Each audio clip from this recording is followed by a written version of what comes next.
The Tangent Egg podcast is aimed at a mature audience. It contains themes that are not appropriate for all listeners. It's important to note that we are not experts. We routinely have no idea what we're talking about and are just three idiots sitting around a table. Listener discretion is advised. Welcome to the Tangent Egg podcast. I'm Seth, and as always with me are Swoosh and John Doe. Hi. Hello. And I'm going to have to get it out of the way straight away. I know this isn't the gaming episode that we do at the end of most months, but, like, hot damn, fucking Path of Exile is so good. Sometimes the games are good enough that they have to breach containment. Yeah. You know. I mean, like, for the amount of times we on this show bitched about Diablo 4 kind of being a bit of a mediocre waste of our time, I feel like I really got to highlight, like, here's how you do it. Yeah. Like, this is an ARPG done right. Fucking oath. I mean, Yeah. I And was they're playing not the even first one again instead of Diablo 4 because it was better. And free. Yeah, Hell, completely free. Path of Exile 2, currently, if you want to play it, you have to buy into the early access. But even in Australia, dollary dues, it's only like $46. Yeah. Unlike Diablo, which was a, full $100 price tag. Or you can wait like a year or two and it will be free eventually. And with twice the amount of content. According to their roadmap, they have, like, what they've released at the early access is half of the game. Yeah. Yeah. And that's a full-voiced, 3 acts game with extensive post-game and 6 playable characters. And they reckon they're going to double that content across the early access period. Oh, I'm keen. Like, I already loved the first one. Now I can do all that shit again with the second one, and it's even prettier. Fucking great. Oh, it's gorgeous, Yeah. too. Like, it looks so nice. I have had For a game that's, like, so grim. Yeah. I have had a few network issues with it, but I'm expecting it's early access. Like, where it's, like, as I can see, like, my PC load isn't high, but there's a lot of stuttering and rubber banding and shit. And I don't have bad internet, so I don't know what the exact cause of it is. But, yeah. It is fucking gorgeous, and I love it. I don't have your amazing internet, but I'm not having much rubber banding at all. No idea. No, me neither. It's the only issue I've had. The gameplay, other than that, has run beautifully. How It might be specific to the fucking- server you're joining or something, but who knows? Maybe. I mean, I don't know about you, but I joined the Australia one. Me too. Because, you know, they actually had an Australia server. Yeah, me too. As soon as I see that, I was like, wait, what?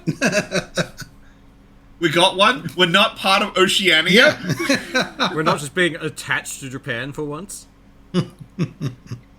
No, we got you get your own one for Australia, which is super dope. Which I love.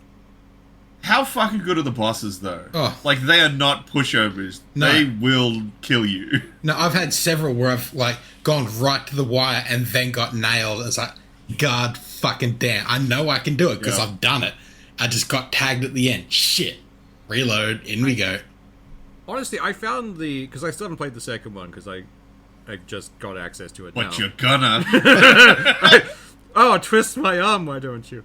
But even the first one, the bosses, I found stronger or more, like, difficult than Diablo, because Diablo just feels like Babby's first, version. And then it's like, Path of the Exile 1, it's like, haha! You've played other games like this, fucking put on your big boy pants. Like, oh, okay. Well, Path of Exile 2 is taking that up to another level. They actually expect you to utilize the dodge roll mechanic. Yeah.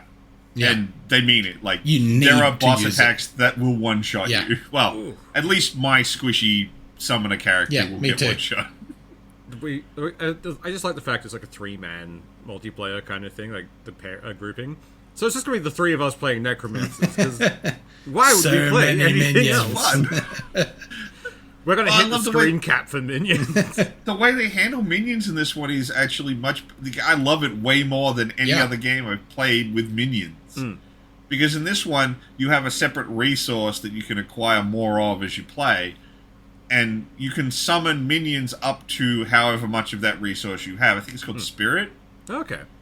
But you can customize how many of each minion you have. Ooh. And they all have a different cost. Yeah. Generally, more powerful and more utility minions cost more spirit to summon. And as you level up those minions, those costs decrease. Oh, I like Yeah. that. That's going to be And there are nodes on the tree which are like flat 50% reduction in minion cost and shit like that. Nice. But like, I like the ability to be like, oh, I want like one guy throwing fireballs and like a couple of just guys to top hit everything. You know, that'll work for me. You can maybe go with. There was one boss where I respect all of my guys to do range because he moved around too much. Yeah. Yeah, fair. So it's like, it's a waste of time having all my melee units just like running at him and never fucking getting there. But because I had that ability to flexibly just go, okay, I'm just going to go around and customize my minion horde to suit the boss I'm fighting. Yeah. Felt so good. Like, I have control on what my build is doing. And it isn't hard to respec, and doing that doesn't completely fuck up your build. Because like it's that. just, That's pretty good. here's a minion bonus, not just here's sword and shield minion bonus, here's archery minion bonus, here's like, it's so good. What I like is like the random meme shit that's popped up from it. The people who have been playing it, it's like, tell me you haven't played the first one without telling me you haven't played the first one. Because it's a guy opening up the skill tree and losing his shit. Losing his shit. What the fuck is this? Like, mate, this is still like this isn't a skill tree, it's a skill forest. Yeah, man, it was always like that. Come play with us. Come play in the forest, child. You know what's dumber? Arguably, at least in my experience, I haven't gotten to the end game, I haven't ascended yet or anything like that. I think the skill tree's more manageable in Path of Exile 2. Yeah. Nice. At least... But all these people who are coming from Diablo where they just got fed all of their skills and upgrades, it's just like, what is this nightmare? Dude, this is easier. This is an actual skill tree. Oh, yeah. Not just a skill path. It reminds me of like the old WoW like ones you used to see, where it was like they had the 3 different versions you could choose between and like skip it all. It was like, God, that was a lot of choice. Then you see this, it's like, oh, there was more choice. Yeah. Like, it's so good. I spent an hour of my time literally just with the skill tree open and like looking around in all the different sections to see, okay, do I want to plot a path towards that or towards this? And just work out what I want it to do. So, okay, there's useless shit here, but if I go around this way, I can get to a thing that, okay, that's a little useful as well. Okay, I can work towards that. I pretty much opened the skill tree, went up to the search bar, typed in minion, and then just started progressing as fast as I could toward the largest blob of minion upgrades. I fucking love that. That's probably what I'm going to be doing, to be honest. Just it's so good. And that's one character. I'm actually excited when I finish with The Witch to go and play other ones, because they're going to have other play styles. I'm going to explore other sections of the skill tree. It's going to be so good. I am so looking forward to it. As long as I can turn into a Beyblade again, I'm always happy. I don't know. I'll find something. I mean, some of the archer skills basically give you, like, crossbow machine guns. Yeah, no, I've seen a couple of those in the first one version. Apparently the monk's really good. Ooh, a monk done properly for once? Because normally everyone, the monk is always, their dump class. Like, we'll put a monk in, I guess. Like, can you make it good? Currently we'll people, what I've been hearing, and this is hearsay, I haven't played them, the actual melee character, the fighter, is kind of boring. The monk is, non-boring fighter. Oh, okay, cool. But I haven't played either of them, so I don't really have an opinion. I'm running around with the Skelly Bros. Yeah. Everyone loves Skelly Bros. Skelly Bros are the bomb. I've got 2 fighters in front of me. I'll just sit back and feed them shit. Yeah. And I mean, but before we were recording, me and Jono were having a talk about how we were playing, because we're playing the same kind of character, but we're using vastly different spell sets. Yeah. For different effects and different ways of playing the same character, and it's we're still playing a minion-focused build, but the way we engage with the game is very different. Yeah. And we're still early on. I've only made it recently to Act 2, and I think John Doe's still in Act 1. Yeah. So we're already getting a really... I mean, I picked my build pretty early in Act 1, and I've just sort of been rolling it and making it more powerful. But we diverged already, and we're playing the same character. Yeah. And it's still both viable. Quite easily good, and good to play. You're just cutting down different trees in the skill forest. It's fine. Pretty much. But that's the thing, we're probably going to diverge more and more as we play, because we're focusing on different things. Yeah. And... by the end of it, we'll both have a minion character, but, they'll function differently, and it's so cool. And that's not even talking about ascensions or anything like that, or weird niche playstyles we might find out about. We're at the start and it's already diverse. It's this is good. This is, like, if you like circa Diablo 2 action RPGs, what to me when I was young were called hack and slashers. Yeah. Yeah, you need to play Path of Exile 2. It's Fucking really good. The buy-in is low. What you get is phenomenal. Yeah. The art style is so fucking good. It it is so looks pretty. amazing. Oh, you wait till you get to the second act. There's a caravan that you're part of that's literally being hauled by an army of slaves. Oh, that sounds like You can actually go to the front of the caravan and Holy you can shit. see the sea of people all chained up to the front of the caravan just walking it through the desert. Wow. Oh, that's cool. I love it. It's very evocative. Like, everything's so... Like, the art style's so strong across everything. Monster design is great. Environments look dope. Everywhere feels different. I don't think I've walked through anywhere I'm like, this feels the same as the last area I was in. And, no, I haven't came across the same enemies in 2 sections yet. I have, but it's appropriate. Well, fair. like, the first area you find, you get those shamblers, like the zombie looking or the drowners, whatever the fuck they are. Yeah. They could have just as easily had them in the cemetery as well. But that was full skeletons and more ghosts and that kind of shit. They could have just as easily used the same fucking asset and called it a zombie. But no, they went a full fucking unique item, unique enemy. That's what I mean by they do reuse enemies, but it's because it makes sense. Like, you're gonna end up at the end of Act 1 working toward a manor. When you're outside the manor, you'll run into these blood monsters. The same blood monsters are in the manor, but that's because that's where they're coming from. Yeah. Yeah, that makes sense. So it's it makes sense for them to be in there. But there's also other new enemies in the manor as well. They didn't just go, I will just use the blood monsters in the manor and that'll do. I think that's a good way of doing changes between areas. You have one of these stronger things from the last one kind of carry over. Yeah. So yeah, it works. It's reused for a purpose, not just lazy. It's I don't know, a shambler zombie now. Yeah. Who cares? Yeah, can you tell I like it? No, the no. 10 hours I played have been very good. Could have sworn you hated it. But do they keep things like the I can't remember if it's called glamour, but it's that's what it used to be in Final Fantasy, where you could make your gear look like something else if you'd previously dismantled. Transmog. Transmog, that's what they use for it. If they have, I haven't engaged with it yet. No. But I'm also not trying. No. And even finding any random piece on the ground that got decent stats, the amount of gems and upgrade items and shit I've found for random pieces, it's holy shit. They made white gear useful. Yeah. Wait, really? How? So, any piece of equipment can have any stats theoretically rolled on it. Yeah. So you can pick up a white piece of gear that just has a really good stat bonus for you on it. Fair. But it won't have anything else. It'll just have one good stat.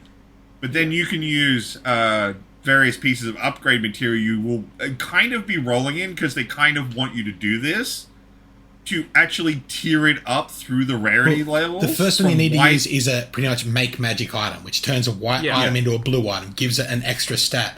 And then there's they had that in the first one. Then there's 3 extra add stat, add stat, add stat on a magic item. Yeah. And then there's upgrade magic item to, or maxed magic item to rare.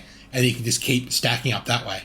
Yeah. Yeah. So if you find a low tier piece of gear that has an ability on it that you think is really good for your build, the game kind of encourages you to be like, hey man, maybe you should roll some of those gems on it and see if it turns into something really sick. Yeah. Nice. Because the first one had something similar to it. Because I used to have to use it to try and get the fucking right amount of gem slots in something when I was replacing something better. Oh, they still have gem slots, but you don't need to use them the same way you did in Path of Exile 1. They're not color based now. So the slots on it are more like gem slots in any other ARPG. You get things, you socket in them, you get a bonus. Yeah. Okay, cool. All of your skills and abilities are on a completely separate panel now. Yeah. That's pretty useful. And they're arguably better because what you do is you get uncut skill gems of varying tiers.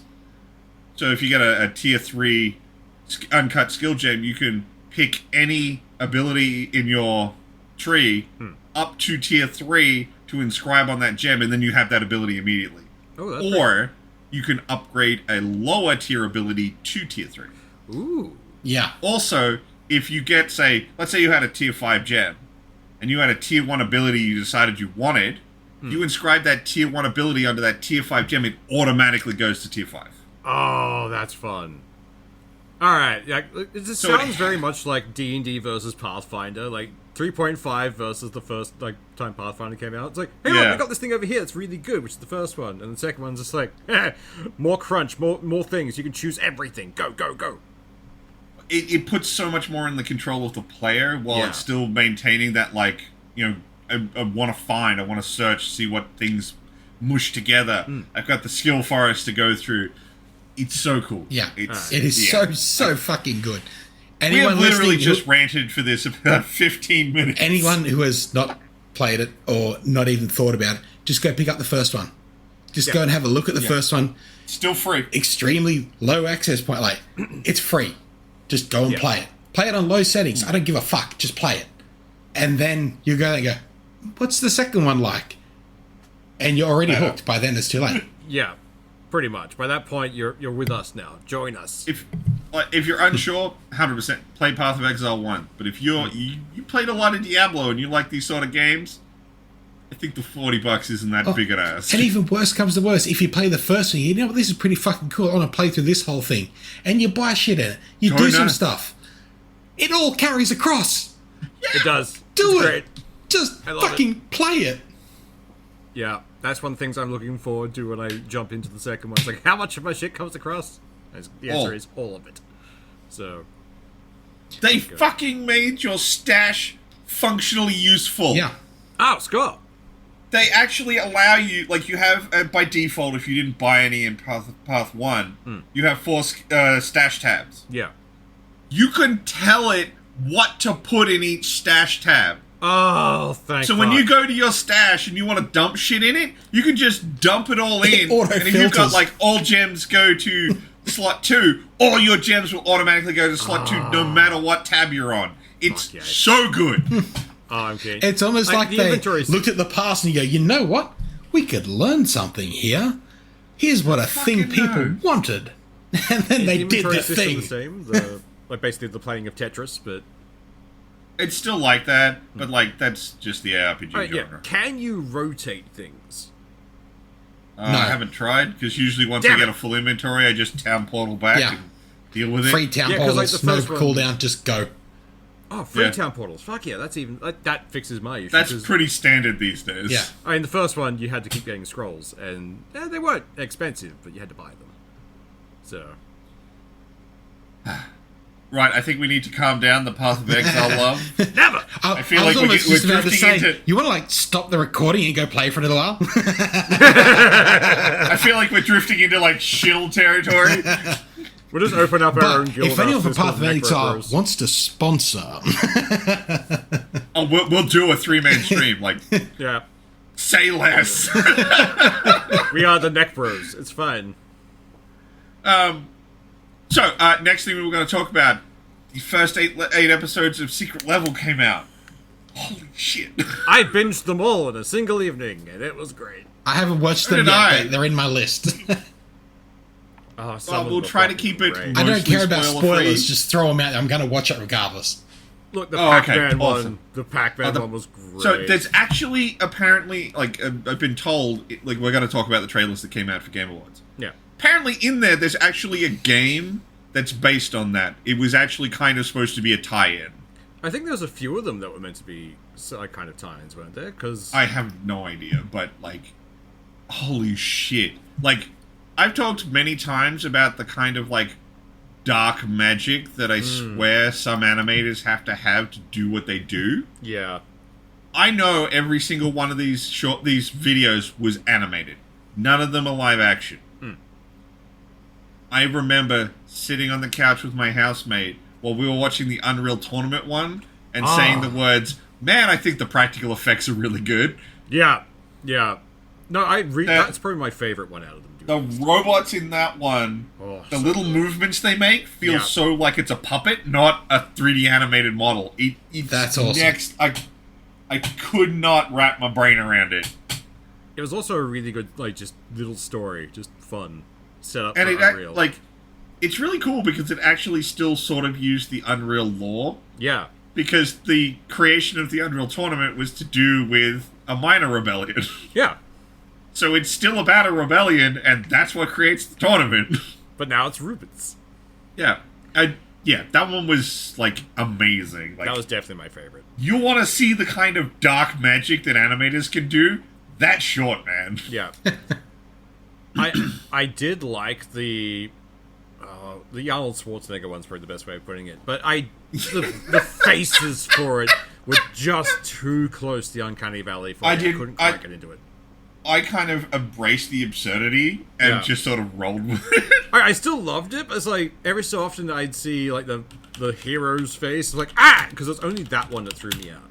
Like the voice because he was the one they didn't have do mocap face capture. Yeah, his offsider was, which is why he always looked better. Yeah, but it was a fun story, and some of the animation it was really good. Unreal Tournament was great. That was the New World one. Look, Pac-Man was I can't even describe that one. That one's fucked.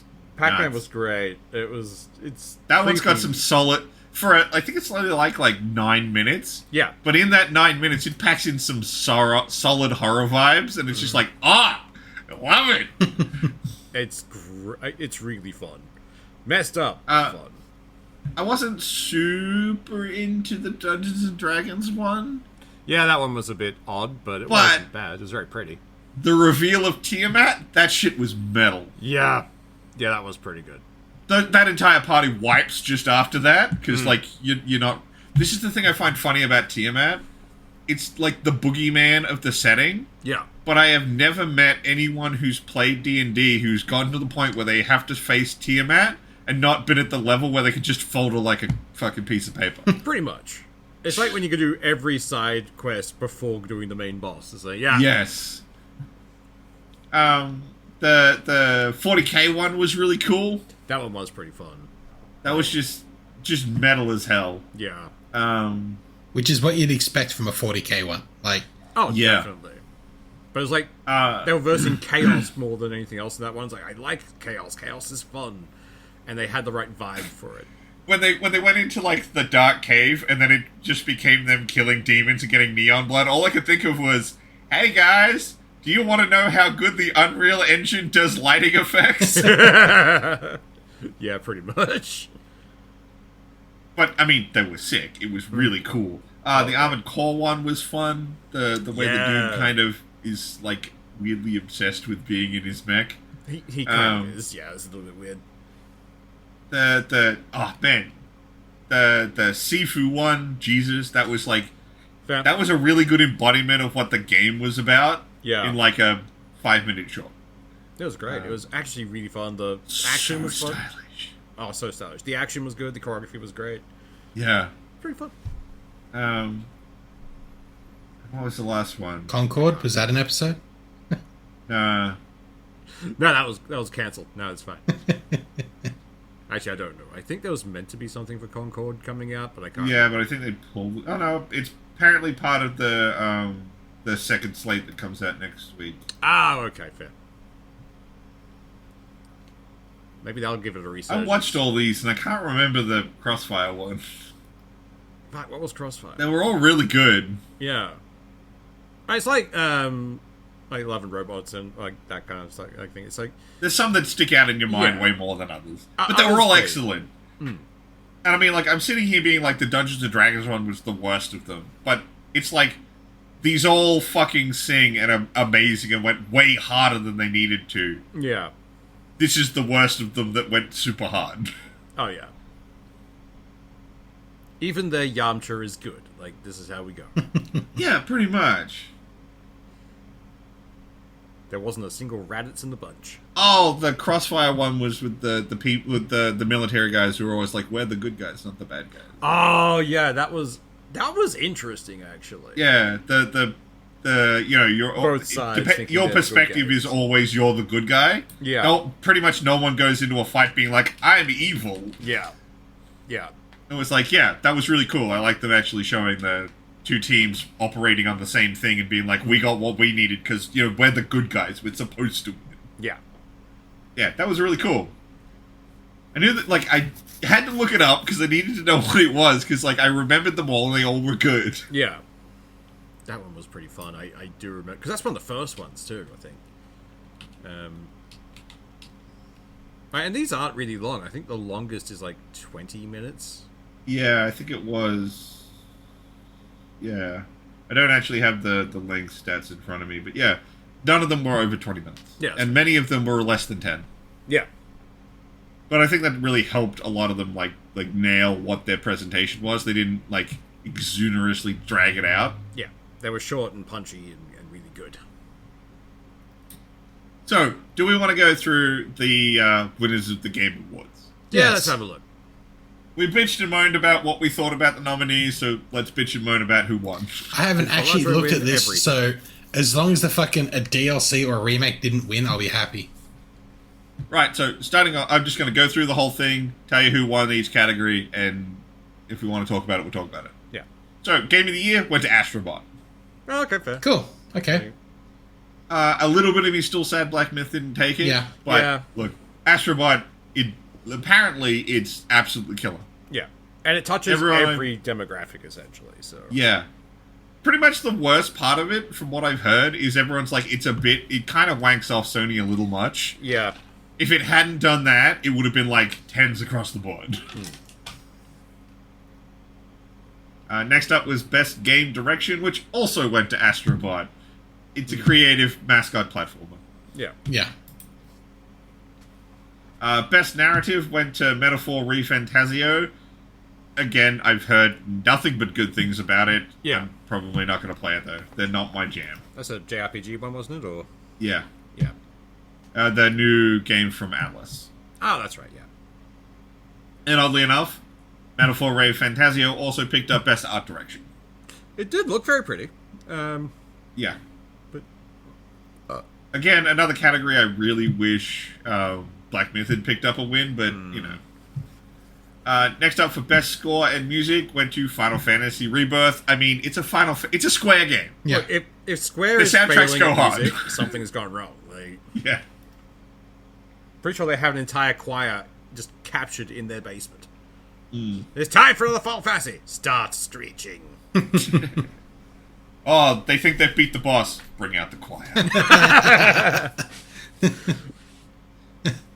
Next up was Best Audio Design, which went to Hellblade 2. Nice. I am really happy about that. I was really hoping they'd pick that one up. I mean, they Especially did some given that really they good stuff weren't- with audio.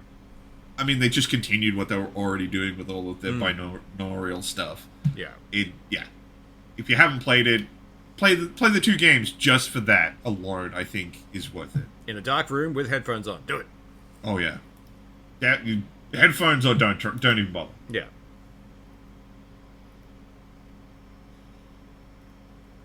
Best voice acting performance went to the lead for Hellblade 2. Oh, cool. Awesome. I mean, she did do a lot of mocap. They actually dressed her up in the full outfit for it, so they could do Nice. that. She went hard for that role, so I'm glad to see her get recognized. That's fucking awesome. Innovation and accessibility went to Prince of Persia: The Lost Crown. So we played it, No, fair. but we kind of, I mean, when we initially talked about it, we're like, well, we don't really use accessibility features, so... Yeah. They're not for us. Games for Impact went to Never, which, we did play. It's something artsy. It's by the guys who did Riss, which was just an entire platformer game about being depressed. Oh, yeah, that one. I mean, I'm massively reducing it, but... Look, I'm already depressed. I don't need to play games for this.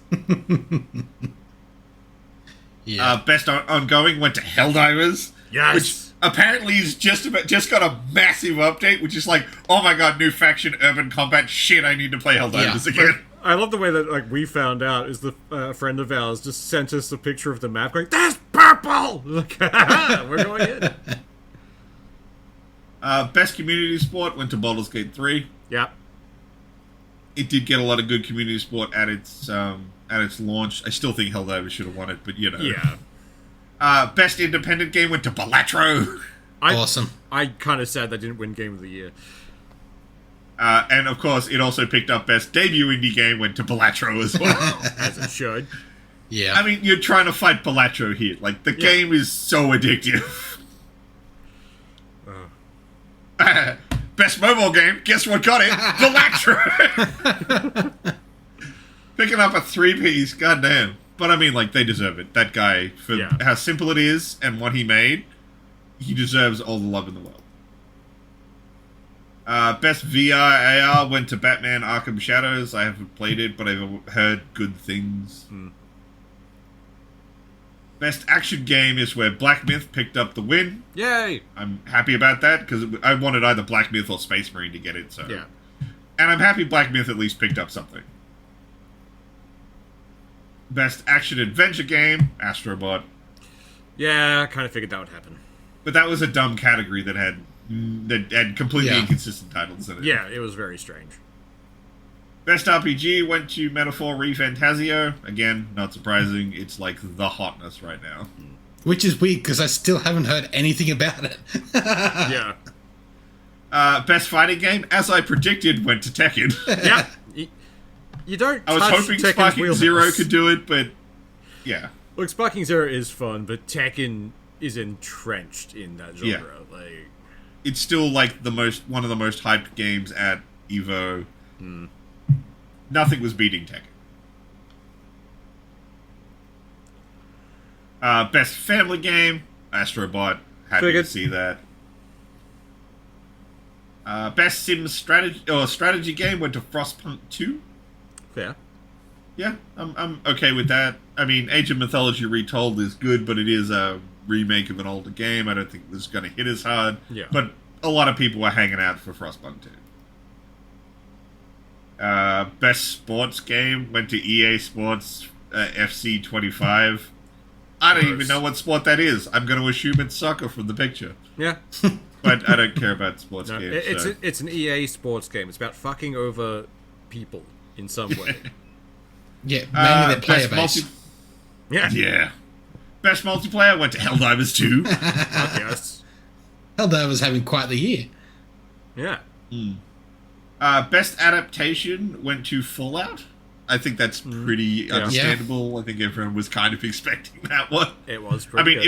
it was in or Arcane. One of them was going to get it, and I'm perfectly happy for Fallout to have grabbed it. It was a great series. Fallout- really looking forward to a season 2. Fallout definitely kept closer to the original Source thing, because League is just a different thing. I feel bad for anyone who's watched the Arcane shows. I'm going to play League! And it's like, oh, nobody, no. Most anticipated game went to Grand Theft Auto 6. I'm a little annoyed Ghost of Yote didn't pick that one up, but, there's a broader category of people who would have wanted... Even non-gamers know what GTA is. Yeah. Like- That's why I'm saying, like there's a bigger crowd that would actually give a shit about that over Ghost of Yote. Yeah. So, yeah. I'm not surprised to see it pick up the win. And then everything else is, like, content creator, esports the things we gave so little craps about, we didn't even talk about their name. I don't remember I'm going to cut it there. That's fair. But it does seem like a lot of the games we thought would pick up some awards in certain categories actually did. Helldivers picking up its couple of multiplayer ones. I'm happy to see Black Myth at least kill it in the action genre. Yeah. Astrobot seems to be the sleeper hit of the year. Yeah. Well, not sleeper hit. Everyone's fucking played it apparently and fucking loved it. Particularly I don't since know it's if only it's on PS5, PS5. Yeah. Yeah. That's the only downside to it. Come on, Sony. I'm just Throw happy some that... balls and give it to the rest of us. It's a mascot platform. I doubt we're going to get that one on PC. I don't know. Maybe. It would be a great way for them to shill... It would be an absolute great way. If they, it'd be a great products. idea to do it. I just don't think they will. That's fair. Yeah, they're very weird with that.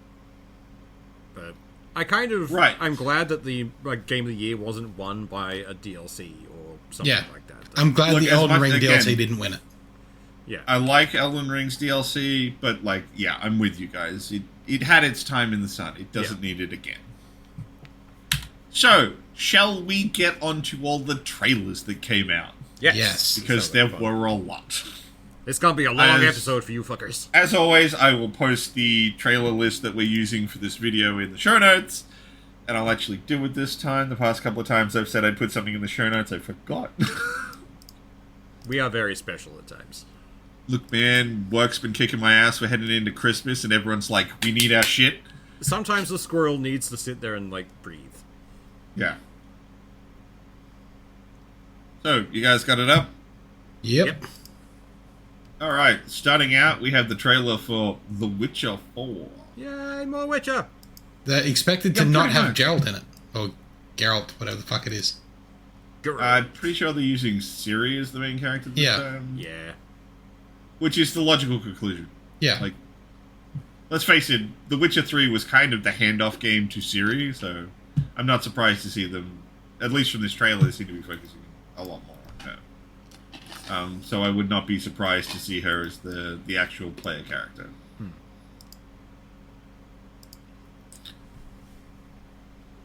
This It's looks pretty. Next up, yeah. Next up, we have Elden Ring Night Rain. It's not a DLC or a new game? I'm assuming it's DLC, which I'm surprised about because I thought the Shadow of the Erdtree was the only DLC we were getting for Elden Ring. Ah, surprise DLC. Yeah. So, you know, I mean, it looks cool. It looks like more Elden Ring. Yeah. Cool. I mean, I'm gonna have a lot of fun. Yeah. If you're into it, awesome. Fucking good luck to you. I mean, I like the wings and shit for the characters so they can, like, do crazy aerial shit. There's gonna be cool new weapons, magic. I mean, it's a FromSoft DLC. These are one of the few things I feel okay pre-ordering because they're yet to be bad. And it's still gorgeous as fuck. Yes. Yes, it is. Wait, with that, looking at it, that's a wall coming in. You sure it's not going to be a battle royale? I mean, I there hope not. could be boss fights that function that way. Just looking at that, like, wave of blue that's coming through. Maybe. Or that would be like the fog thing from one of the Witcher games. It's more likely to be a fog effect. Yeah. I would be incredibly surprised. Oh no, apparently it's a standalone co-op spin-off. Huh. So Interesting. it's going to be its own thing. I'm even more interested. It even looked Oh, that a little sounds like Monster Hunter when that big fucking Yeah. thing turns up. I mean, okay, so they aren't doing more DLC for Elden Ring, they're doing an entire spin-off game. They're Either keeping way, the I'll same- probably That's buy pretty it. freaking 'cause cool. Yeah. I fucking love Elden Ring. I love FromSoft. Next up, we've got the actual trailer this time, not the fakey one they put out before, for Borderlands 4. I have enjoyed the Borderlands, games. The Yeah. third one wasn't as great. Maybe this one can pull me back in, but we'll see. I hope so. I don't want to not like Borderlands. Look, I love the art style for it. It's so much fun.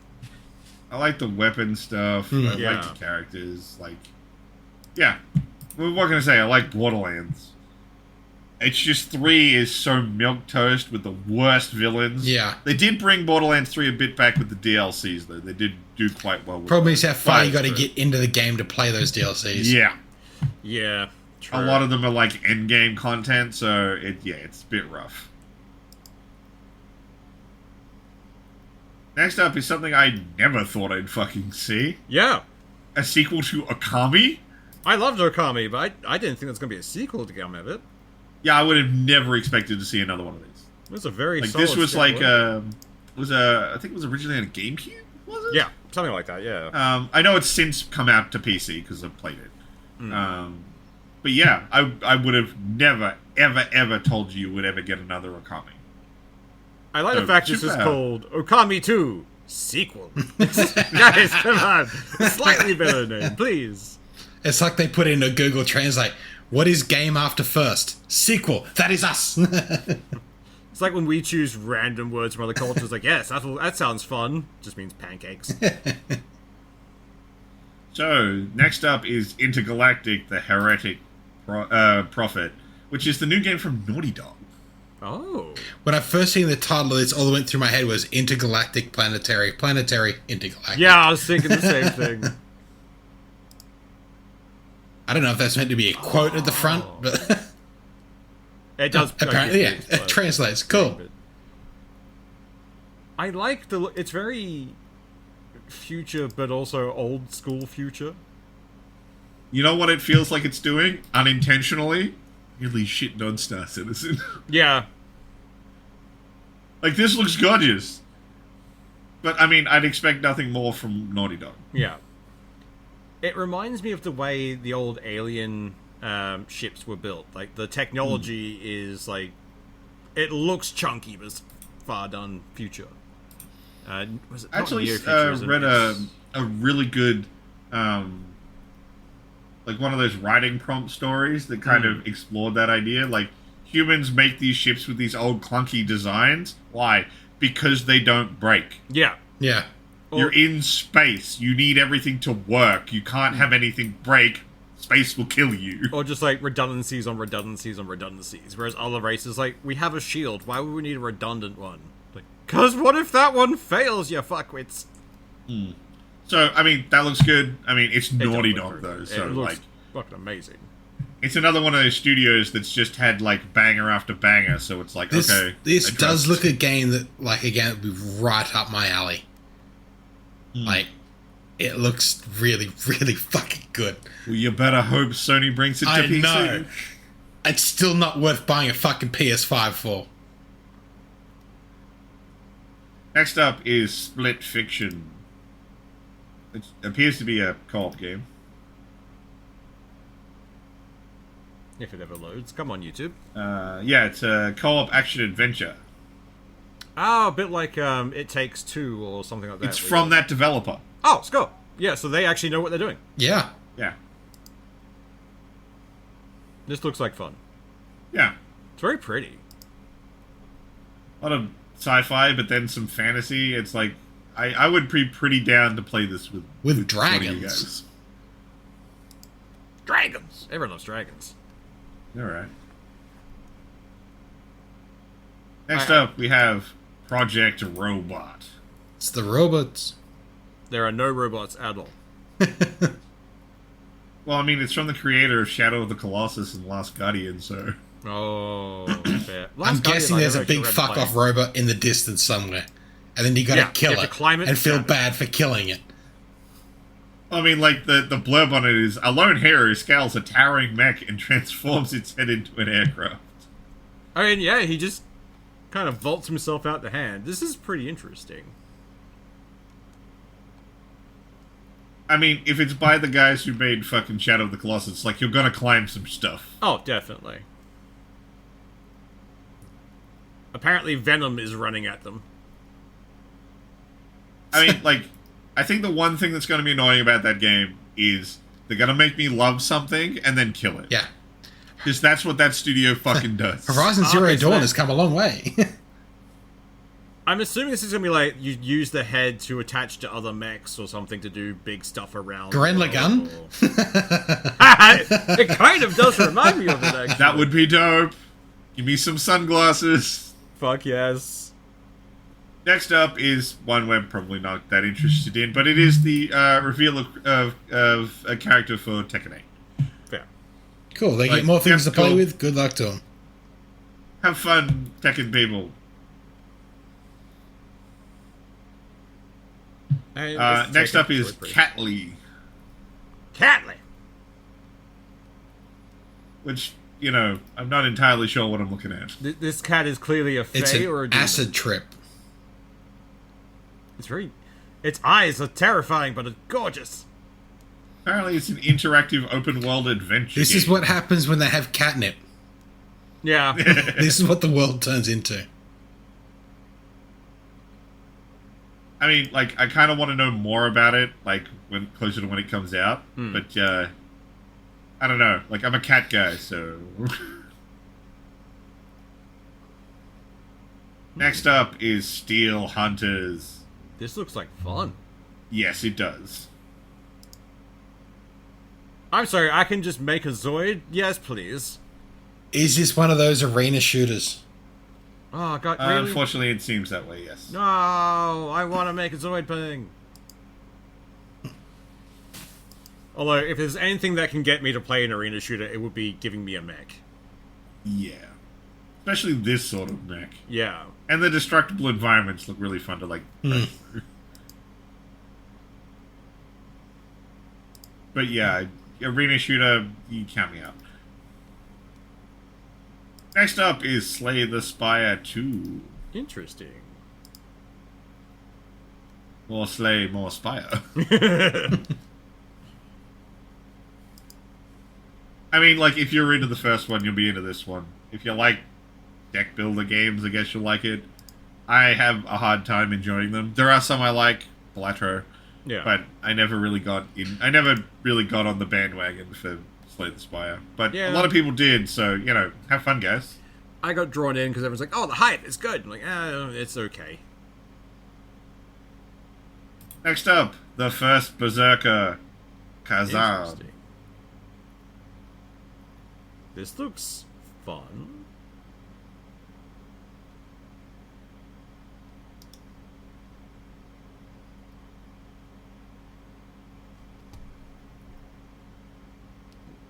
Oh no, No. the Sith ghost is touching me. Damn it, Swoosh, you beat me to it. This is a fun cinematic, but Oh, look, I mean, a lot of these trailers are going to be cinematic heavy. Yeah. It's a award show, not E3. But, I mean, looks cool. Next up is the Pal World DLC that's coming. If you're still playing Pal World, good for you. I haven't played it for a while, but I remember it being fun, so I might pick it The up most again. recent update removed a lot of the stuff that Nintendo lawsuits about to try and sidestep it. It's like, I mean, I find these sort of like pet collecting games are like good for a while, and then I don't care anymore. Yeah.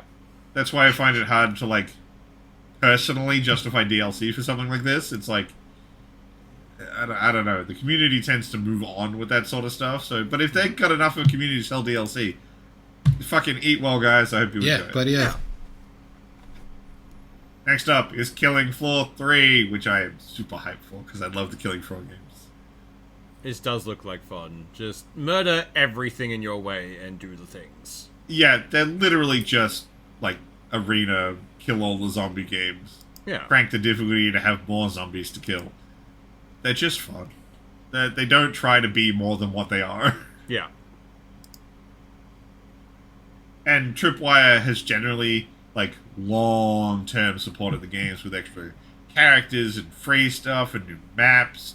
And then they let the modding scene get in there. There's mutators. You know, there's all kinds of stuff to keep the game feeling fresh and fun. So, yeah. I'm a big fan of this franchise. Looking forward to this. Next up is Dispatch. This actually looks kind of interesting. I mean, I'm not clear on what's happening. By It's the an looks of adventure it, game. you are dispatched for superheroes, so you're telling which superheroes to go to which crimes, Yeah. and the outcome will change depending on who Oh, you send. it's... Did that just say what I think it said? Did you ever play like those 911 games where you're the operator? So it's the studio that made this is full of ex devs who worked on The Walking Dead, The Wolf Among Us, and Tales from the Borderlands. Yeah. So that says good things about what this... that actually alone makes me kind of more interested. I mean, it looks nice and fun, but it's like, ooh, good writers. Like skipping through as well, you can do team ups, and it shows you if they're a good match for their team up or not. And I might pick this up as a chill little. I would watch this as an very fun. anime. Like, just the way this whole thing is put together, the characters, it looks fucking fun. Yeah. Yeah. Next up is Crimson Desert. I mean, It yay. looks pretty. I don't know what it is, though. Generic sword and sorcery kind of thing, or... Nope, it's high fantasy, okay. An open world action adventure game. That's cool. We haven't had one of them before. No, this is new ground. I don't know. They're still fun if they're made well. They're giving us a dragon to fly on and destroy things in the terrain. I might be in now. Fuck you, game. I don't know. I would have thought you would have been in at 47 seconds in. 47 seconds. What did I miss? I was skimming. The fucking robot on the left with all the big dome and green Yeah. puffy bits. Okay, yeah, fair.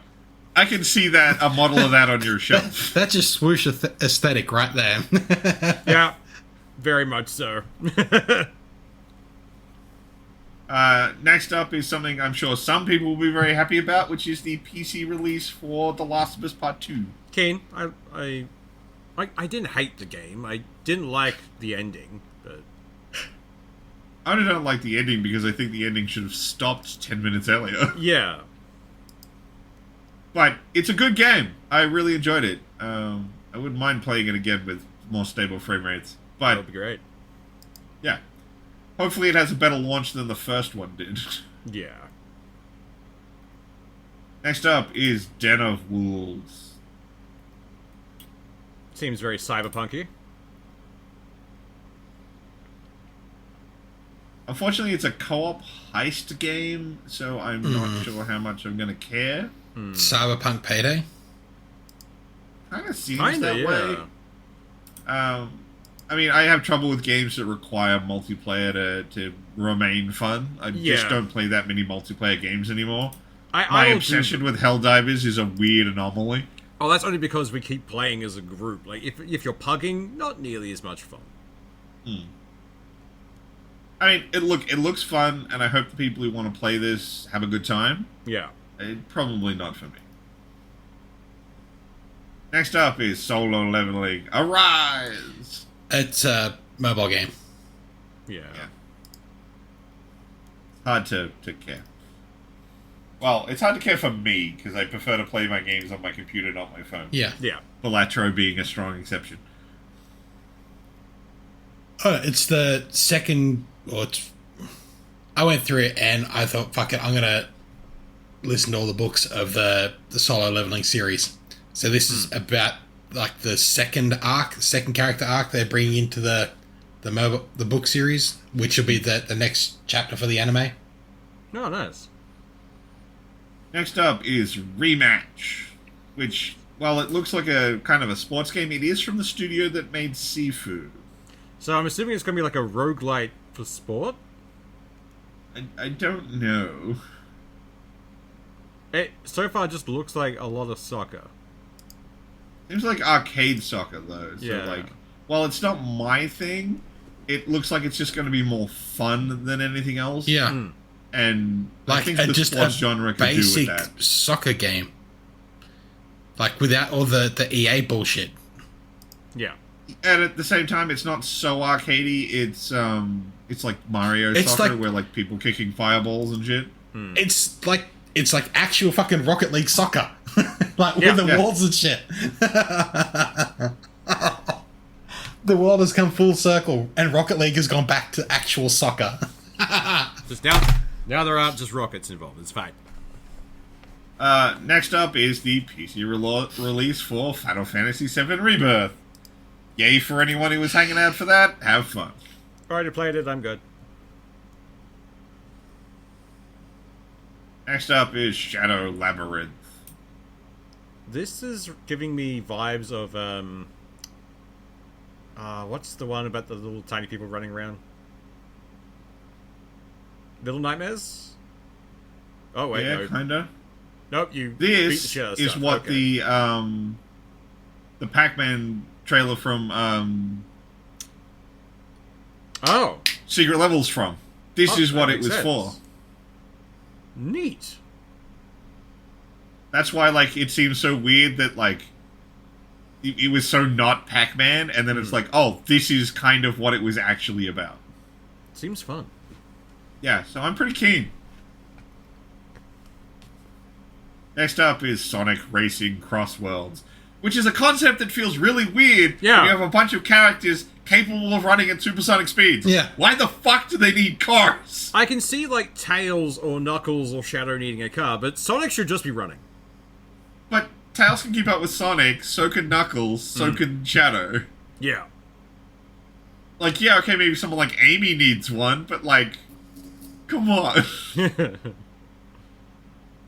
Next up is the trailer for the next stage of Warframe 1999, which I am very much hanging out for. I really want to play this.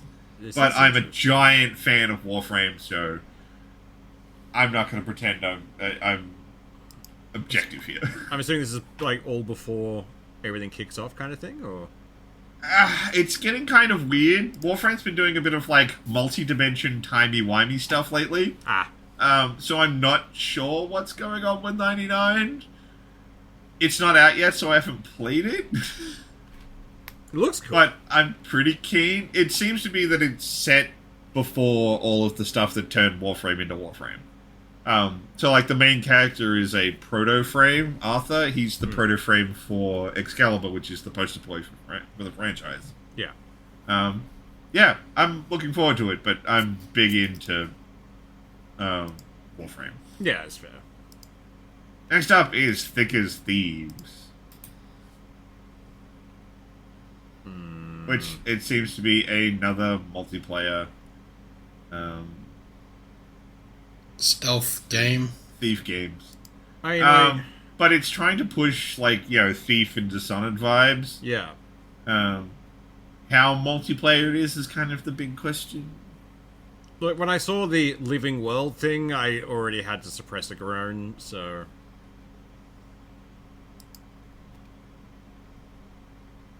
It seems like the kind of thing where you're gonna, like, be able to play... You might be doing your heist while someone else is doing some kind of heist. Or doing the same heist and you can grief. Yeah. There might be multiple things on the map, so you can all go for one thing, or you can try and get other lesser priced things, I guess. Who knows? Yeah. Like, it could be fun. I don't know. It's not gonna be my jam. Next up is Dave the Diver in the Jungle! I'm getting this. Like, I love Dave the Diver. Is it a standalone or a expansion? Pretty sure it looks like an expansion. I'm still yet to play Dave the Diver. I've played it on my Switch so much. It is so good. It is very chill and fun and just great.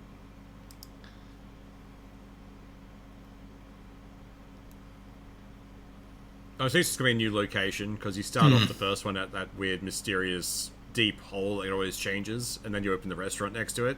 So it's going to be like, oh, we found another one, go over there. We found a river that always changes. Yeah. Next up is Fragpunk. I misread that when I saw it. I thought it said Frogpunk. I'm like, I'm in! Nah, this is a multiplayer shooter, but the idea is you get cards which can, like, break the rules of the match. I remember the ad for this, or the thing for this was at E3 last year. Yeah. I mean, for a multiplayer game, it looks fun, but I'm not going to play it. Yeah. Next up is Kiora. It's a fish. Ah, Chucklefish. That made sense. I seen Chucklefish and my head went, Hecklefish? No. I mean, it's kind of another game doing the Terraria thing. Fair. Like, I didn't hate Terraria. I played a lot of Terraria. I think that's generally the problem I have with these games. It's not that they're bad, or that they're necessarily made for me. I've played a bunch of them, and I don't feel the need to play more. Yeah. But if this is your jam, have another one. If you've never played a game like this, maybe check it out, because they are pretty fun. But once you've had your fill of them, they're not that different between each other. Next up is the Dex thing coming for Dying Light. I don't care. The last one kind of ruined it for me. Yeah. I mean, like, I'll probably keep an eye on it because I like Dying Light, but, like, yeah. Not really keen on that franchise as much anymore. Yeah. This is a standalone, so maybe it'll be good, but it's definitely going to be the kind of thing I'm going to be like, give me reviews. I don't want to dive in on that one. Yeah. Next up is Midnight Murder Club. I love murder. At midnight. But it's a spooky co-op shooter. Yeah. Even watching it, they are gaming this towards streamers, because even this trailer, you can hear people acting like streamers in the background. Yeah.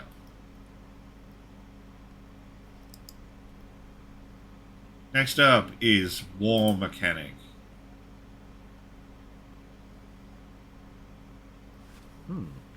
Which looks interesting because, there seems to be robots and stuff.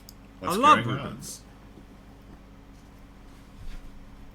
It's another one of those, like, there's a trailer, it makes me interested enough to want to keep an eye out for it, but, like, what are we doing? Like, what is the game? You have to get halfway into it to actually see gameplay apart from just random World War II footage. Yeah. Next up is Black Forest, The Long Dark 2. And if you're into The Long Dark, I mean, hey, you're getting a sequel that looks pretty and with more stuff. I never got into The Long Dark, but I heard it was pretty good. Conceptually, it was interesting to me, but not enough to really make me sit down and want to play it. Yeah. I might play the second one. It looks a little more feature-rich. And that might get me over that hurdle, because I like the idea of, like, trying to survive in this snow environment where temperature's a big deal and how you heat a house matters and things. It's like, I like that. Just, it wasn't enough with the first one. Maybe the second one will get me over the line. Yeah. Next up is Steel Hunters. They gotta hunt that steel. Which is a free-to-play PvPvE game. Again, mechs, so I... There's a few things that always get me in. Airships and mechs. Yeah, same. And I mean, this one's free, so I might give it a look. Yeah. But, I don't know. Again, when you say PvPvE, it's like, how PvP is the E? Yeah. I'm assuming this is going to be... Can we do the taken E away, without the other P?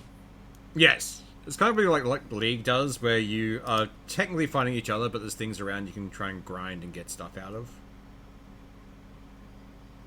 No, League's a PvP game. It's not a PvE. It doesn't have a PvE component. Or at least it's not considered to have a PvE, I was going to say, I'm pretty PvE sure like component. half of a jungler's job is PvE, then they go PvP Yeah. after. But like the point of the game isn't to kill the things. environment mobs. You Yeah. can, and it's advisable if you want to get the buffs, but it's not a big part of the game. Yeah, that is true. Next up is Stage Fright, which seems to be some kind of co-op adventure game Another with a really double? goofy art style. Looks interesting. So it's essentially the same as like most of those other kind of two-player co-op things, where it's like the split screen. Yeah, and it seems like the characters are existing in slightly different worlds, and you can kind of help each other and stuff. Yeah. It's like, could be fun. Look, those games can be done very well, and I like this art style. It looks fun. I mean, the blow monsters are given real gremlin energy. Yeah. Next up is Wuthering Waves. Not my ways. And they're wuthering. No, Waves. Ah. It's a mobile game. God damn, I don't know why mobile games are punching so much into their graphics. Like, you're just gonna drain my battery, I'm not gonna play your game. And they're trying to make them bigger and bigger. Just put them on PC then. Yeah. Leave mobile to the simple stuff. Well, that trailer is that game from mobile coming to PS5. Fair. Next up is Mech Breaker. It's just a multiplayer shooter game. Calm down. It seems like mechs are the flavor of the month now. Like, I'm not I'm not complaining. opposed I want to that. play like Yeah. this art style, this style of mech in an actual campaign game. Oh, I'd love It's called that. Armor Core 6. Yeah, true. But I want more of it. That's the thing. Next up is the next content drop for the Hunt Showdown, which I have never played. Me neither. Apparently it's good. The people who like it like it. Eat well, guys. Enjoy the next piece of content. It has a murder circus, so, it could be fun. Next up is AI Limit. Which is about 10 years before it gets dementia. And apparently it's supposed to be a Souls-like ARPG, so it could be fun. Getting, like, kind of Code Vein vibes. I was getting, like, Nier Automata vibe from it, but... I was right up until it's like, oh, it's got Soulsy combat, and then, you know, they're using, like, weapons and all this blood's coming out. It's like, yeah, this is giving me some, like, Code Vein shit. Fair. But, you know...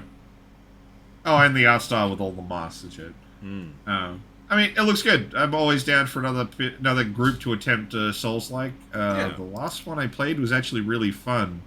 What was the last one I did? I did Anotria. That was the Souls-like that was based off Spanish law. Ooh. Where everything's kind of like a murder carnival. It's really fun. Nice. So, yeah, I'm always keen to see another group take on the Souls thing. Next up is Dungeon and Fighter. It reminds me of a bunch of the recent, like, games that have come out. Like, was it Star Rail and that kind of thing? Yeah. I mean, it's an open-world action-adventure RPG. It looks interesting from this, so I'll see how we go with actual gameplay later. Next up is the game's out, so if you want to play it, you can. And by all accounts, a friend of mine's been playing it and has apparently been having a really good time with it. Is for the Indiana Jones and the Great Circle. I've heard good things. Yeah. Apparently it's like the Indiana Jones game. Nice. Next up is... One Move Away. Wants to load properly. One Move Away. So... Which seems like another one of those, chill games where it's like, oh, I have to get everything into a space type thing. I've lost a lot of time to these games in the past, so... I really hate to admit that, too. Yeah. You start putting things in, and then the Tetris mode takes over, and you're just like, oh, and then it's 2 hours later. Looks fun. And that's it. That's the last one. Nice. I mean, these look pretty fun. I'm keen for a few of these. Yeah, lots of cool shit to look forward to in the new year. I am disappointed we don't have Frogpunk, though. I want Frogpunk. It's just the new version of Battletoads. It looks like stealth thief games are the next flavor of the month, or that and mechs. Mecha multiplayer. Yeah. I get the feeling the mech thing is because of the success of Armored Core 6. Most likely, yeah. I think a lot of studios probably saw that and went, we can do a mech game. It's just giant robots. We can do that. I mean, did you see the Unreal secret level? You can do robots really well in that engine. Look, if they made a new Unreal that was, that kind of robot... You know how much I would lose my shit if they did a new Unreal tournament? Oh, I'd be so fucking keen. Like, Unreal was one of my... Like, I actually went to, like, tournaments with money to play Unreal. Like, Unreal was my jam. I would lose my crap if they made a new one. Like, a proper Unreal game, not that Unreal Champions crap. Yeah. Like, I want an actual Unreal tournament game. Like, back at uni, we were playing a lot of it in one. Oh, yeah, we used to play a lot of Unreal 2K4. Yeah. Was it Morpheus 3, Instagib, Shock Rifles only? Fuck yeah.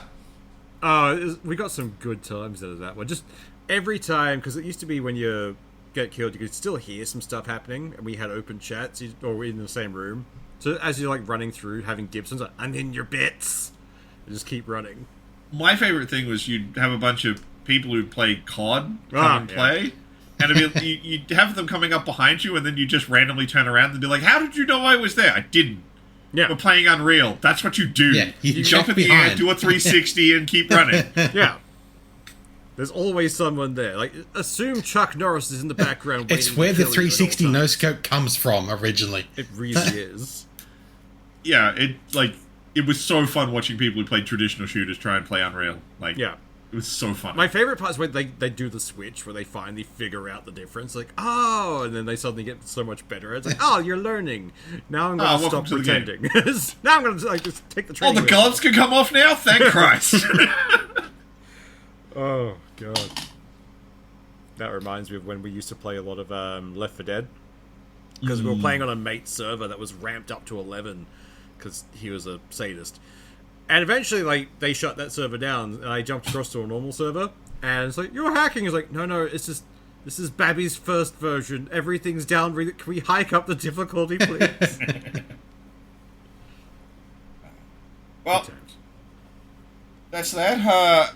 This is your penultimate episode for the year. Next week will be the last episode as we take our traditional break over Christmas and the New Year. So I hope you enjoyed this one. It was a lot of fun looking at all those trailers. Yeah. All the things I'm going to spend so much money on. I can already hear my wallet crying at this point. Just preemptively, oh no. Why do you do this, master? But we're at past now, so I think we'll round things out. You'll have a good one. Bye. See ya.